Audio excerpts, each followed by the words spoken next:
C'est bon, on a réglé le problème. C'est compliqué quand même quelquefois quand on travaille jusqu'à... On prépare ses slides à l'arrache. Donc bonjour à toutes et à tous. Je m'appelle Zenzla. On va voir aujourd'hui ensemble un petit retour d'expérience en fait. Et le retour d'expérience, c'est est-ce qu'on peut vraiment utiliser son smartphone avec uniquement comme store d'applications F-Droid. Voilà, c'est un peu un retour d'expérience que voilà, moi j'avais uniquement sur mon téléphone F-Droid pendant 3 ans. Et comme vous l'avez vu dans la description de la présentation, aujourd'hui j'ai laissé tomber et on verra pourquoi. Donc, le sommaire de cette présentation, il y aura une petite présentation, la surveillance et moi, le passage à l'acte, comment je suis passé en full libre sur mon téléphone, le rétropédalage et une conclusion où il n'y aurait pas de conclusion peut-être. Donc, si vous avez vu... Non, c'est qu'il y a un bug ici, voilà. J'ai recyclé énormément les slides, donc ceux qui ont déjà assisté à une de mes présentations, ils auront une sensation de déjà vu, et la sensation, c'est pas juste une sensation, c'est que c'est vrai. Donc vous avez déjà vu les slides. Bon, apparemment, c'est un truc de dingue. Donc, on commence par le bas. Je suis un ex-Google Addict. Qu'est-ce que ça veut dire? C'est que j'ai fait beaucoup de webmastering. J'ai beaucoup créé des sites Internet. Et quand on crée des sites Internet, en général, on est un Google Addict. Pourquoi? Parce qu'on veut utiliser Google Analytics. On utilise Google AdSense pour gagner de l'argent. Et oui, au début des années 2000, ça marchait super bien. En fait, tout le monde cliquait sur la pub. C'était super cool. On gagnait beaucoup d'argent. Aujourd'hui, voilà. Donc, avec ma sensibilité je suis passé de l'autre côté du miroir. Google AdSense et Analytics, c'est vraiment le pire des choses qui peuvent se faire. Donc, je suis aussi président d'une association qui est Route 66, qui est un petit GUL dans le 78. On fait des choses super sympas. Donc, si vous êtes dans le coin, venez nous voir. Voilà, on fait des conférences, des ateliers, des permanences. Et on essaye de faire des trucs intéressants. Je suis aussi un animateur des cafés vie privée, même si aujourd'hui, les cafés vie privée, on est moins actifs depuis quelques années, depuis 1 an à peu près, mais je suis un animateur des cafés vie privée depuis 2014. Et je mets admin 6, en tout petit, c'est écrit en herbe, parce que voilà, je suis un éternel, en fait, administrateur amateur. Alors, la surveillance et moi, comme je vous ai dit, c'est un retour d'expérience. Donc, il y a ce texte-là. Le gouvernement s'est mis à coucher avec toutes les infrastructures des télécommunications dans les années 40. Ils ont tout affecté. Ils pénètrent dans nos comptes en banque, tes données informatiques, tes emails. Ils mettent tes téléphones sur écoute, donc toute la panoplie. La moindre fréquence, le moindre fil. Plus on est branché technologie, plus c'est facile pour eux de tout mettre en fiche. En fait, j'ai tiré cette citation-là d'un film qui date de 98, en fait, qui est Ennemi d'État. Et mine de rien, ce film-là, ça a été le premier truc qui m'a sensibilisé à la surveillance. Pourquoi? Parce que je me rappelle qu'il y a eu une interview de Tony Scott, qui est le réalisateur, qui a dit que dans le film, il y avait plus de réalité que de fiction. Qui a vu le film Voilà, donc vous êtes quelques-uns à avoir vu Ennemi d'État. Donc, dans le film en général, voilà, on démontre comment on peut tracer une personne, comment on peut rien qu'avec des satellites. Tony Scott avait dit dans l'interview, et c'est ça qui m'a... J'avais vu le film, mais en regardant l'interview, c'était peut-être sur Canal+, je ne me rappelle plus. Il avait dit qu'il était plus proche de la réalité que de la fiction. Il y a aussi c'était aussi un reportage d'Envoyé spécial c'était en 99 ou en 2000, et c'était la première fois à ce moment-là où j'entendais parler de mouchards de poche, parce que le reportage se focalisait sur l'utilisation des téléphones portables qui émergeaient à cette époque-là. Tout le monde n'en avait pas, mais ça commençait à devenir grand public. Et sur les passes, c'était les passes intégrales, ou c'était pas du Navigo, c'était les carte intégrale SNCF. Et la question qui se posait à l'époque, c'était est-ce que les Français seraient sous surveillance? Donc on voit déjà que la question se posait bien avant, au début des années 2000, avec la venue des téléphones portables. Et bien sûr, George Orwell. Donc tout ça a fait que déjà je me suis très tôt préoccupé de la surveillance. Mais ce qui m'inquiétait, c'était plus la surveillance d'État que la surveillance sur les réseaux Internet. Comme je vous ai dit, j'ai utilisé beaucoup d'applications Google, et ça, c'était toutes les applications que j'avais utilisées à un moment donné. Mais il y a 10 ans, j'ai acheté mon premier smartphone, c'était, vu que j'étais un Google addict, c'était bien sûr le Google Nexus One. Mais à ce moment-là, c'est à ce moment-là où je me suis posé vraiment des questions sur la puissance de Google, en fait. Parce que mine de rien, quand vous prenez un smartphone, vous voulez le réinitialiser, hop, les contacts reviennent comme par magie. Et ça, c'était... voilà, à l'époque, ça n'existait pas. Si vous voulez vos contacts, il fallait les mettre sur la puce. Et peut-être Apple le faisait, mais je n'avais pas d'iPhone. Et donc, c'était le premier smartphone que j'avais. Et on réinitialisait le téléphone, on mettait son compte Google et on avait notre agenda qui revenait à l'initial. On avait tous nos contacts, 100 et quelques contacts. C'était merveilleux. Et donc, je me suis posé, mais où sont hébergés tous ces contacts, en fait, mine de rien? Donc, se pose la question aussi de la géolocalisation. Où sont hébergés ces contacts-là? Où sont hébergées les photos? Parce que il y a aussi les photos qui allaient dans... Je ne sais pas comment ça s'appelle aujourd'hui, Google Photos peut-être. Non, c'est le Drive. Je pense qu'aujourd'hui, ça s'appelle Drive. À l'époque, ça s'appelait Google Photos. Et je me posais aussi la question qui a accès à mon agenda et qui récolte les données du téléphone. Donc, tout ça, c'est venu avec le premier smartphone. Et à un moment donné, je me rappelle qu'on était lors d'une formation, on discutait, j'avais dit à des personnes là, j'avais dit, ouais, mais maintenant, en fait, c'est facile de nous géolocaliser. Il suffit juste à Google de regarder la géolocalisation des téléphones. Ah ouais, mais non, mais t'es parano, bon, toute la panoplie, je vous épargne la parano je vous évite tout ce qui s'est dit sur les paranos, ouais, mais tu vas trop loin et tout ça. Mais pour pas longtemps, pourquoi? Parce que il y a eu les révélations d'Edward Snowden. Et je pense que Edward Snowden a fait beaucoup de bien aux personnes à qui on traitait de parano. Parce que avant les révélations d'Edward Snowden, on avait beau dire que c'était possible, mais tout le monde nous traitait, voilà, tout le monde nous disait que ouais, on était un peu sur les bords parano. Je me suis, après un tout petit peu, je me suis investi dans tout ce qui était les cafés vie privée.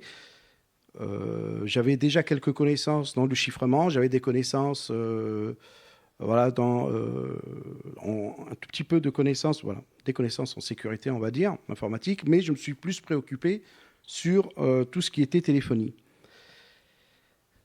Mais en faisant des cafés vie privée et quand vous vous occupez de la téléphonie, vous dites aux personnes, oui, mais attention, il ne faut pas utiliser le Google Store et tout ça, mais je me sentais un tout petit peu, non légitime. Pourquoi? Parce que sur le téléphone, même si j'utilise, mon téléphone, il y avait quand même le Google Store, ça s'appelait à l'époque, où j'ai oublié, en tout cas, il a changé de nom. J'utilisais donc on n'était pas légitime, en fait. On avait beau dire, oui, utilise F-Droid, comme ça, tu as les applications libres, ça ne va pas te traquer, ça ne va pas te suivre. Mais quand même, sur le téléphone, il y avait toujours un Google Store. Et c'est cette raison-là, en fait, c'est cette raison de ne pas être légitime, en fait, qui m'a poussé à que mon téléphone soit vraiment en full libre. Quand je dis en full libre, c'est qu'il n'y avait aucune application qui n'était non libre. C'est que j'avais F-Droid et à l'époque, c'était Cyanogen. Et donc, mon téléphone, il y avait le Cyanogen Mode et uniquement les applications de F-Droid. Qui, dans cette salle-là, a la même configuration. Pas Cyanogen, mais F-Droid, mais Lineage, avec uniquement des applications libres. D'accord. Non, uniquement libre, ni Yelp Store, ni Aurora, ni rien. Parce que Aurora, vous installez des applications qui sont non libres, mais je veux tous les full libres, donc il y en a une peut-être, une personne, voilà. Donc il n'y en a pas beaucoup. Justement, j'ai été, même dans les cafés vie privée, je passais pour un extrémiste. Donc j'avais uniquement les applications libres et c'était vachement compliqué. Bah oui, parce que F-Droid, il y a en 2015, oui, 2015, il n'y avait pas énormément d'applications. Je pense qu'ils avaient dépassé la barre des 1000 applications à cette époque-là. Donc, adieu les jeux. Je jouais énormément sur téléphone. La preuve, c'est que je vous nomme des jeux ici, je ne sais même pas. Doodle Jump, par exemple. Aujourd'hui, je ne sais même pas s'il existe encore. Plants vs Zombies. Donc voilà, je jouais à ces jeux-là. Je jouais énormément sur smartphone. Et il y avait des applications aussi comme Joyce SSH, Twitter, Google Maps, Waze, etc. Donc tout ça, c'était voilà, c'était adieu à toutes ces applications-là. La peur que j'avais, c'était de passer pour une personne qui était voilà, has-been, parce que tout simplement, il n'y aura plus, il n'y a pas... On n'aura plus les applications en fait qui sont à la mode ou que tout le monde utilise. Toi, tu vas utiliser uniquement les applications de F-Droid. Donc, c'était vraiment un tout petit peu extrême. Mais au bout de quelques mois, franchement, on se sentait délivré, libéré, et c'est une vérité en fait. Quand tu utilises uniquement les applications libres, tu as vraiment confiance en ton téléphone. Bon, tu sais qu'on peut citer une cible, que ce soit de la NSA ou du gouvernement, un peu, mais en tout cas, tu as vraiment confiance à ton téléphone, dans les applications de ton téléphone. Alors, les applications que j'avais, c'est une liste qui est non exhaustive. C'est du basique, hein. On a du Canine, Orbot, VLC, NewPap, du Twitter, du Wi-Fi-matic. C'était pour couper le Wi-Fi lorsque tu es chez toi. Il active le Wi-Fi. Quand tu sors d'une zone où toi, tu n'as pas activé manuellement le Wi-Fi, il le désactive. Puis, voilà, les clients XMPP, OnCloud, voilà. Donc, ça, c'est des applications que j'utilisais. Mais j'ai fait marche arrière, c'était il y a 1 an à peu près. Ah merde, je spoil la fin. C'est pas grave. Je suis resté sur cette configuration jusqu'à juillet 2018. Alors, ce qui m'a fait revenir à une utilisation dite normale, je vais dire, c'est la première chose. La première chose, c'est une grosse pression familiale. Pourquoi ? Parce que tout simplement, j'utilisais jamais les applications que eux utilisaient, que la famille utilisait. Il faut dire que j'ai ma famille qui n'habite pas en France. Et donc, la chose la plus simple pour me contacter, c'était Viber. Oui, c'était Viber. C'est une application qui est un peu comme WhatsApp, en fait. Et donc, le seul moyen de m'appeler gratuitement, ou voilà, on peut dire gratuitement, c'était Viber. Et j'avais subi une pression énorme pour utiliser ces applications-là. Et c'était vraiment compliqué. Quand tous les jours, on vous rabâche la même chose, en fait, je me dis aujourd'hui que c'était quand même du harcèlement, en fait. C'était du harcèlement. Harcèlement familial, c'est que tous les jours, on te rabâche la même chose. Et à un moment donné, on craque. En fait, pour ne plus entendre « Ouais, mais c'est ta faute, pourquoi tu n'utilises pas telle application? Arrête avec tes conneries de libriste. » T'as beau leur expliquer, et je pense que vous êtes bien placé, vous avez beau expliquer, mais non, mais c'est important parce que voilà, on évite tout ce qui est le tracking, on évite que nos données personnelles soient chez nos amis Google et compagnie. Mais eux, ils s'en foutent, quoi. Parce qu'il faut dire, voilà, ma famille est dans le Maghreb et la problématique de la captation des données personnelles au Maghreb, mais ils s'en foutent, mais complètement. C'est pas ça le plus gros problème. Il y a beaucoup d'autres problèmes qui sont plus importants que la captation des données personnelles. Donc eux, ils ne comprenaient pas le fait que j'utilise pas des superbes applications qui permettent d'appeler l'étranger gratuitement. Voilà.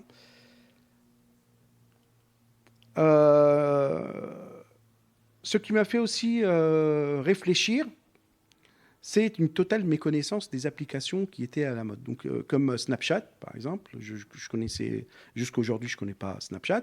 Il y a Instagram, même je disais Instagram, en fait, tellement je ne connaissais pas le truc. Il me disait, ouais, t'as Instagram? Je disais, non, je n'ai pas Instagram. Je pensais que ça s'appelait Instagram. Et il y a aussi le... Alors ça, c'est marrant, c'est le phénomène Momo. Je ne sais pas si vous connaissez le phénomène Momo. En fait, c'est... ouais, moi aussi, je ne connaissais pas, en fait. C'était lors d'un café vie privée. Et il y avait une dame d'un certain âge qui m'avait dit, oui, mon fils, voilà, il n'arrête pas de me prendre la tête avec, avec Momo. Machin. Je me disais, mais c'est quoi un Momo? Oui, est-ce que c'est dangereux? Est-ce que je dois lui enlever le smartphone, etc. La problématique, je ne connaissais pas Momo. Je ne sais pas ce que c'est. En fait, Momo, c'est une légende urbaine qui disait que il y a une personne qui contacte l'adolescent et qui lui demande de faire des challenges. Et même si ça n'a pas été prouvé ici en France, ils ont dit qu'il y avait des suicides, il y a eu, mais pour le moment, il n'y a pas eu de suicide. Ça a été confirmé qu'en France, il n'y a pas eu de suicide via ce phénomène-là. Mais c'était un phénomène super, je ne le savais pas, très répandu dans les réseaux sociaux. Et je me sentais un peu bête de ne pas pouvoir donner des conseils à cette dame-là, en fait. Et il y a eu aussi, mais ça c'est anecdotique, le changement de mon téléphone qui n'est pas compatible Lineage. Et maintenant, je vous ai dit que quand j'étais à 100% libre, j'avais une grande confiance à mon téléphone. Je n'ai plus confiance aujourd'hui en mon téléphone. À chaque fois que je vais dire quelque chose, peut-être je l'enlève, soit je l'enlève, je vais dans une autre pièce et je laisse mon téléphone dans une autre pièce. Voilà, je n'ai plus confiance en mon téléphone. Pourquoi ? Parce que je suis revenu à une utilisation normale d'un téléphone. Je n'ai pas Yelp Store, je n'ai pas Aurora. J'utilise vraiment des applications qui viennent du store. Je vais essayer d'aller vite parce qu'on a perdu beaucoup de temps au début. Donc la majorité des applications restent quand même libres. Et je vais rarement sur le Play Store, en fait. J'y vais quasiment plus. Je pense que je n'ai pas installé une application du Play Store depuis 2 ou 3 mois. Et je ne joue plus. Même si je suis revenu à une utilisation normale du smartphone, mais je ne connais plus les jeux et je ne joue plus sur le smartphone. Et vraiment, mon ancienne config du full libre me manque. Ça, c'est incontestable. Je pense qu'à un moment donné, je vais le faire. Si la version Lineage OS sort pour mon téléphone, qui est un OnePlus 6T, j'installe Lineage OS, mais sans problème. Oui, il existe, mais c'est une version non initiale, non officielle. Et les versions non officielles, j'avais déjà testé, tu galères, tu perds 3 jours en fait à essayer de l'installer et c'est compliqué. La question, est-ce qu'un retour au flux libre est-il possible ? Oui. C'est ce que je veux faire et c'est ce que je vais faire aujourd'hui. Et aujourd'hui, pourquoi ? Parce que tout simplement, je ne sais pas s'il y a le point. Non, ça ne se voit pas, merde. Du côté gauche de l'écran, voilà, vous voyez que la majorité de mes applications restent libres en fait. Et installées d'F-Droid, alors que ce n'est pas le cas pour les applications non libres. Et les applications les plus importantes sont des applications qui sont libres. Les autres, voilà, il y a peut-être 2 applications non libres, et je ne sais plus lesquelles, parce que les slides... Donc, en tout cas, mes applications les plus importantes sont libres, et notamment l'application Nextcloud, et l'application Canine, donc pour les mails. En résumé, j'utilise beaucoup plus les applications libres, et ces dernières sont beaucoup plus importantes pour moi sur mon téléphone. Donc oui, un retour au full libre est possible. Et la réponse à la question, est-ce qu'on peut vivre avec un téléphone uniquement avec les applications libres, ça veut dire uniquement F-Droid comme store d'applications? Ma réponse est bien sûr oui. Mais vous risquez un tout petit peu de vous couper d'une utilisation des personnes qui utilisent le téléphone de façon normale. Vous n'aurez pas un Snapchat, vous n'aurez pas Instagram, mais ça, c'est pas grave. Mais vous n'aurez pas Waze, par exemple, que beaucoup utilisent pour...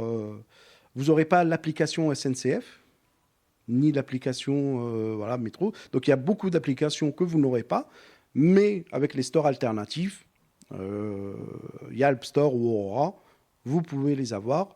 Même aujourd'hui, avec MicroG, vous pouvez avoir des applications qui étaient à un moment donné très compliquées d'avoir sur son smartphone. Donc voilà.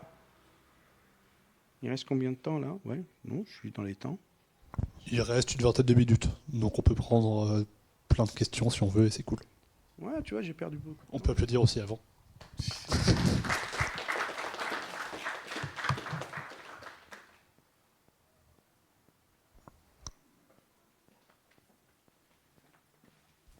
Merci.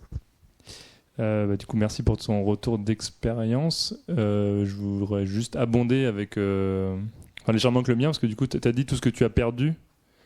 Tu as listé tout ce que tu avais perdu, et moi, j'y ai vu que des gains.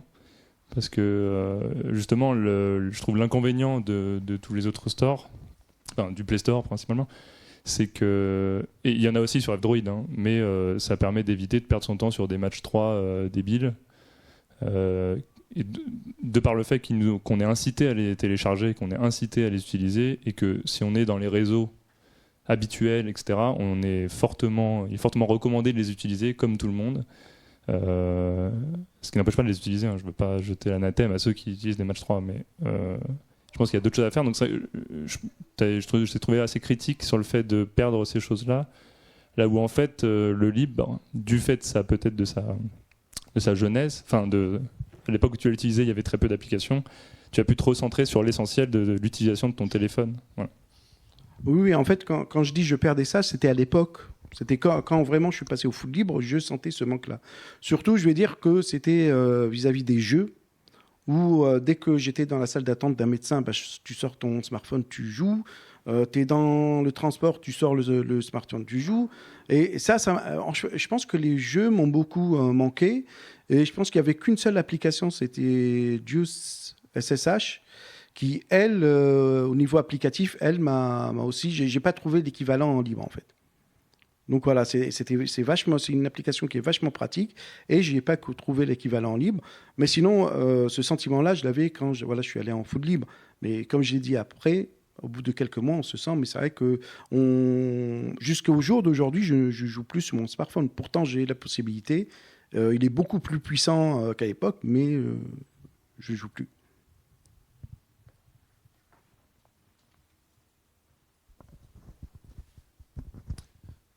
Juste une petite anecdote, alors c'est par rapport à la pression pour Viber, donc tu as parlé. Donc moi j'ai subi cette pression-là pour WhatsApp, donc c'était le nouvel an dernier, et du coup ça m'a fait penser voir ce que j'allais faire pour quelle application j'allais utiliser, comment faire pour convaincre mes potes. Du coup, donc avant d'avoir une solution on va dire, purement libre comme qui utilise XMPP qui serait l'idéal. Pour l'instant, le compromis que j'ai trouvé et qui marche avec ma famille direct facilement et qui est en train de, je rêve, doucement contaminer certains potes, même qui sont loin. Donc c'est Telegram, donc qui est sur F-Droid.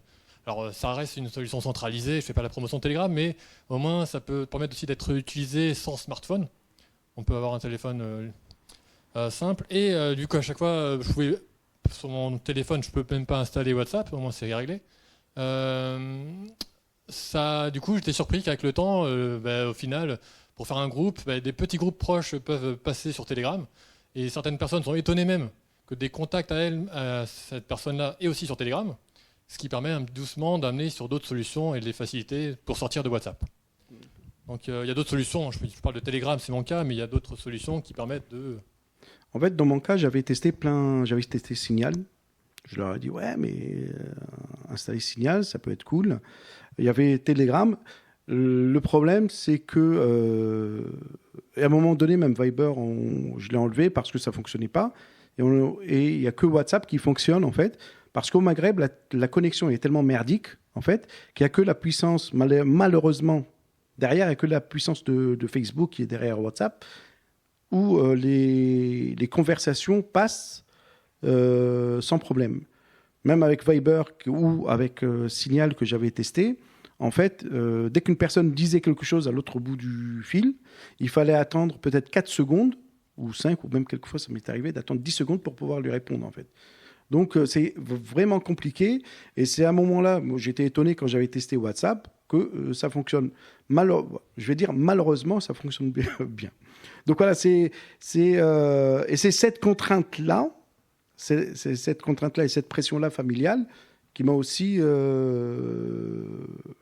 revenir à une utilisation normale. Mais franchement, je pense qu'aujourd'hui, je me suis dit que en fait, ça vaut pas la peine.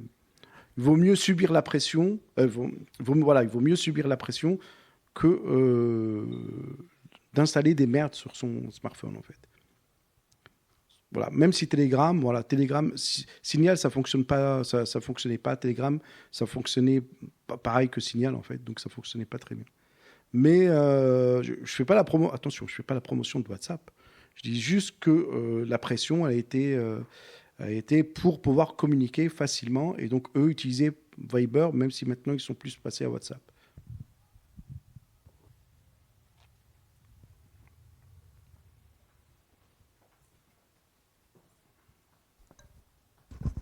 Merci. Quelqu'un a évoqué ce matin les applications que parfois on se retrouvait obligé entre guillemets d'utiliser, par exemple des applications de banque où on a besoin d'utiliser l'application mobile pour pouvoir s'authentifier, valider certaines opérations.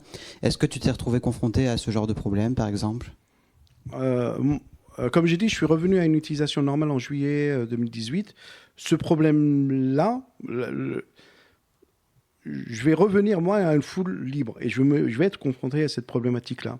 Mais comme je pense que c'était Harris qui avait parlé de cette problématique-là avec l'obligation d'avoir une application bancaire, moi, je ne sais pas si j'ai la chance.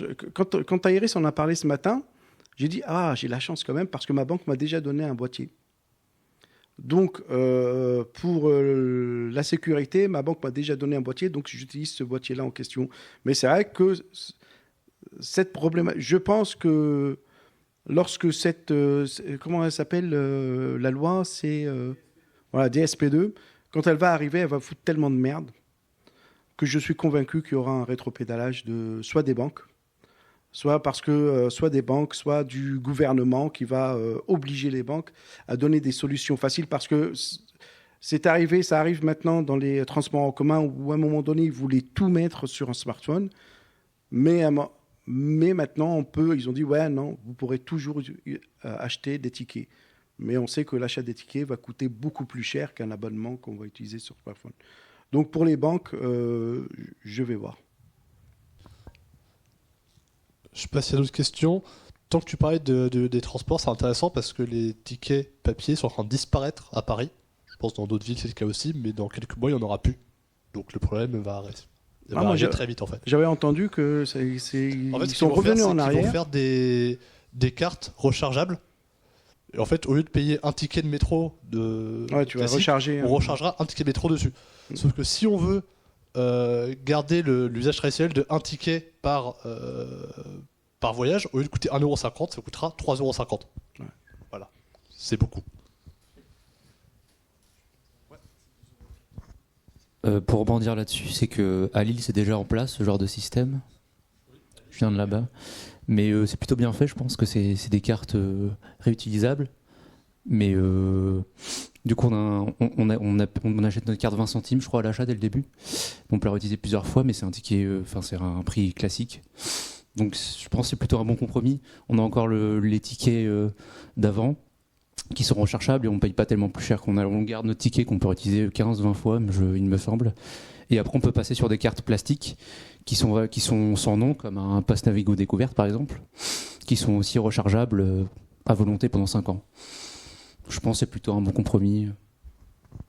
Alors, le souci, c'est que là, à Paris, ce ne sera pas 20 centimes, ce sera 2€. Donc là, on n'est pas du tout sur le même ordre de grandeur. Et aussi, le problème, c'est que, en fait, si on récupère ta carte, on n'a pas accès à l'endroit où tu es entré en métro. On a accès à tous les trajets que tu as fait avec ta carte. Et c'est le même problème qu'il y avait avec le Pass Navigo Découverte. Et on sait que ces données qui existent et qui sont utilisées. Il y a 1 an et demi, c'était au mois d'octobre 2017, sur le RER A, il y a eu plusieurs problèmes techniques dans le mois. Et ils ont dit, on rembourse 20€ à tous les gens qui ont un Pass Navigo, qui ont pris cette ligne-là sur le mois d'octobre. Donc ça veut bien dire que quelque part, ils stockent forcément ces données. Et ça reste un gros problème à ce niveau-là. Même s'il n'y a pas forcément de nom, on peut toujours retomber sur un ticket jetable si on peut lier ce ticket qui a été utilisé plusieurs fois à ta personne, on sait quel trajet tu as fait. Et là-dessus, ce qu'il faut aussi voir, c'est demain, qu'est-ce que ça va être. S'ils ont des systèmes qui sont complètement dématérialisés, avec des passes et autres, il y a de fortes chances qu'ils rendent obligatoire le passage au mobile ou autre. Ils vont pas s'emmerder à maintenir 2 systèmes et autres, et ça va tendre de plus en plus vers l'utilisation du mobile. Typiquement, les passes Navigo, c'est juste une expérimentation, et c'est déjà acté qu'en 2020, ça sera sur téléphone mobile. Donc, on se doute bien qu'au départ, ça sera facultatif, mais si ça marche, clairement, ils vont arrêter le format matérialisé. Oui, c'est comme tu as dit ce matin, en fait, les libristes seront des citoyens de deuxième. Et c'est vrai, moi je vous encourage en tout cas à tester en fait votre téléphone en full libre, parce que c'est une expérience assez sympa, mine de rien, même si vous allez vous sentir frustré à un moment donné, mais testez et vous allez voir quand même que ça va être une vraie libération. Très bien, ça marche mieux. Simplement pour répondre aux interrogations concernant les tickets de transport, tout le trajet est stocké sur le pass. Les lois RGPD s'appliquent énormément sur toute la partie transport et les données ne sont autorisées que 48 heures puis anonymisées.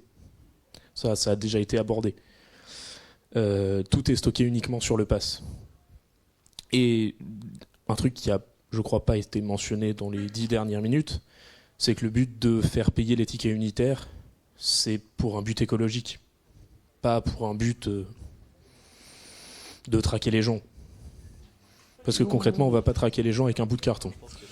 Oui, certes. Non, mais je laisse la parole à quelqu'un d'autre, c'est pas... Mais voilà. Alors je repique le micro parce que pour dire que sur le point de vue écologique, le fait de payer un titre de transport, c'est scandaleux de base, parce que ça oblige déjà ça rend le transport le plus écologique possible payant, et c'est pas une bonne démarche. Je me rends compte qu'on est complètement parti très très loin du sujet des conventions, mais c'est pas grave. Et surtout, c'est bien, ça anime le débat. Ça a un coût écologique qui est très important. Toute l'infrastructure qui est nécessaire pour que ce système fonctionne, que ce soit la base de données, que ce soit les automates de paiement, que ce soit plein de choses, les contrôleurs également. Bon, ça c'est un autre débat, mais la conf d'après, elle est pas parfait. Aussi pour rebondir sur l'aspect écologique des choses, c'est que les applications qu'on fait aujourd'hui, en fait, prendre un Galaxy S4 avec F-Droid, ça fonctionne super bien, avec uniquement les applications libres. Donc déjà, c'est un gros geste écologique, en fait, de prendre un vieux portable et d'installer dessus Lineage. Et j'ai dit F-Droid tout à l'heure, c'est Lineage, et en installant uniquement les applications d'F-Droid. Donc c'est aussi un geste pour notre planète, en fait. Et parce que les jeux où il y a des applications que vous pouvez installer qui bouffent quelquefois énormément de ressources du portable, et les vieux smartphones ne sont plus compatibles justement avec ces applications-là. C'était le geste écologique.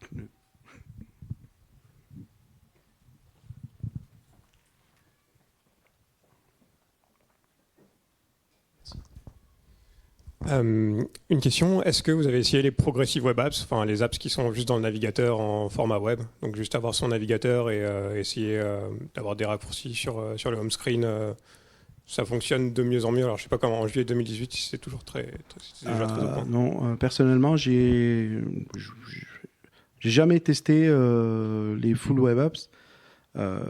D'une, parce que je pense qu'il y en a beaucoup qui utilisent ça pour aller sur Facebook, par exemple, qui ne veulent pas installer l'application Facebook. Et comme j'ai pas de Facebook, donc j'utilise pas ça. Sur Twitter, j'installe. Aujourd'hui, j'ai l'application Twitter, mais TweetDear ne va pas. L'application Twitter ne va pas me manquer si je passe en full libre. TweetDear fonctionne super bien via Twitter. En plus, on peut avoir un double compte avec Mastodon et on peut tweeter en même temps, que ce soit sur Mastodon et Twitter. Et voilà, sinon, accéder à une application avec le web, non. Sur le smartphone, en tout cas. Oui. En micro. Micro. C'est quoi Aurora? C'est un store, un store alternatif. En fait. C'est comme Yelp Store. Comment? C'est comme F-Droid en fait, où tu vas télécharger des applications, mais qui viennent du Play Store en fait. Il n'y a pas uniquement que des applications. Il n'y a pas les applications F-Droid. Sur F-Droid, il y a uniquement les applications libres. Et les applications safe aussi. Parce qu'il y a des applications libres qui ne sont pas sur F-Droid. Parce que tout simplement, ils n'arrivent pas à être 100% libres ou ils utilisent des API qui sont non libres. Même s'il y a une exception peut-être sur même Firefox, je pense qu'il n'y est plus. Il y a Firefox Lite qui y est, mais je suis pas sûr que Firefox y soit. Il y est. Il y a par exemple Cozy Cloud qui n'a jamais été sur F-Droid. Je me suis toujours posé la question pourquoi. Il y avait à un moment donné, il y avait une autre application aussi qui était libre mais qui n'est pas sur F-Droid parce qu'elle ne répondait pas aux exigences d'F-Droid. On a le temps pour encore 2-3 remarques / questions.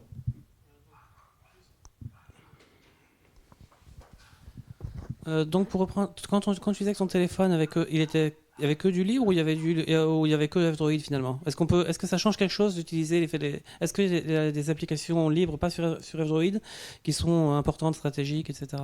Ah non, j'avais que des applications venant d'F-Droid, uniquement d'F-Droid.